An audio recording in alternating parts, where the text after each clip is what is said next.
The Duchess and the Deserter. Chapter 4. The Captain in the Firelight.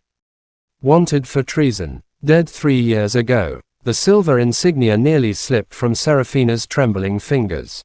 The ruined chapel felt suddenly smaller.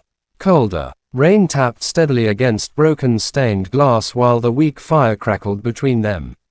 Captain Elias Ravenshade. She knew the name. Everyone did. Stories spread through noble circles in whispers.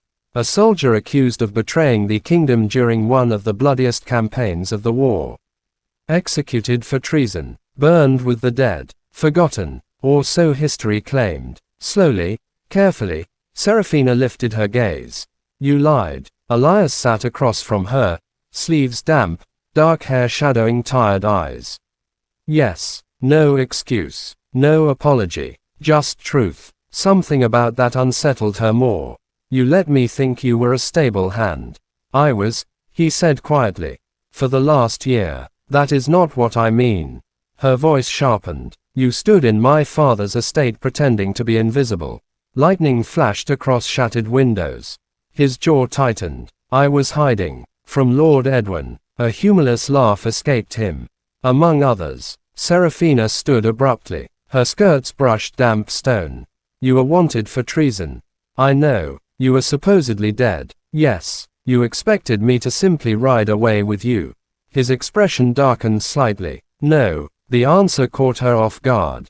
He looked exhausted now. Not dangerous. Not frightening. Only tired. Like someone who had spent years running. I expected you to hate me, he admitted. Silence stretched. The fire hissed softly. Outside, thunder rolled farther away now.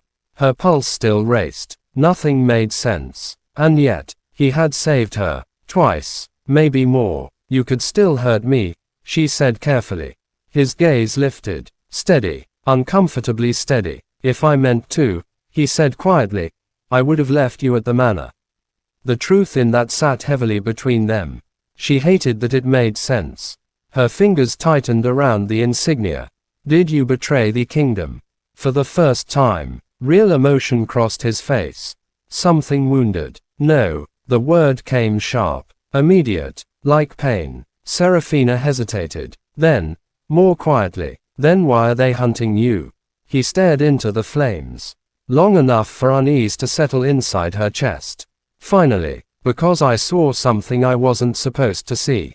A pause. The war. His voice lowered. It isn't what people think. Her stomach tightened. What does that mean? Elias reached into his coat again. This time withdrawing folded papers tied with worn cord. Maps. Letters. Military markings. Her father's family seal. Serafina froze. No. Slowly, disbelievingly, she unfolded one. The handwriting. Her father's. A shipment record. Weapons. Routes. Gold transfers. Enemy territory. No. She whispered. The room tilted. No. I found those 3 years ago, Elias said quietly. They executed innocent men to keep them hidden.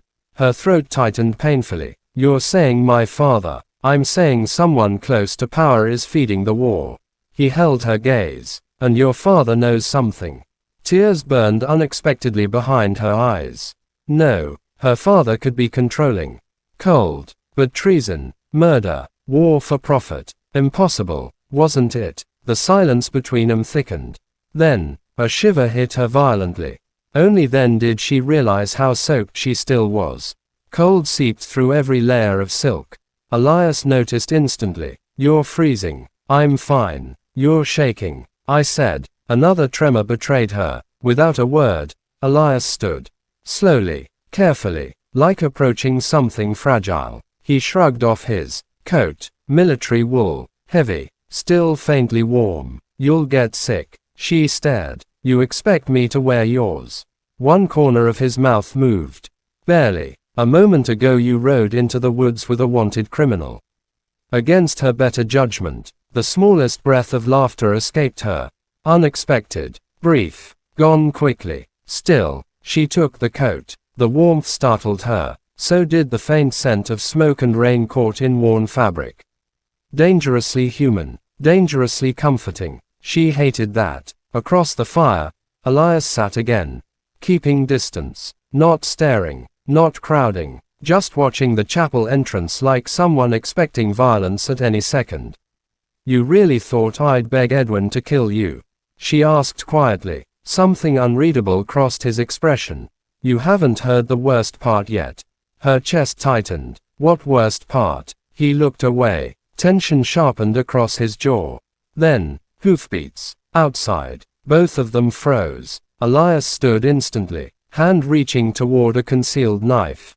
Too practiced. Too fast. Lantern light flickered through chapel cracks. Voices. Men. Searching. And then, one sentence drifted through the storm. "Orders from Lord Edwin." A pause. "Find Lady Seraphina alive." Another voice answered. And the captain. Silence. Then cold laughter. "Dead this time."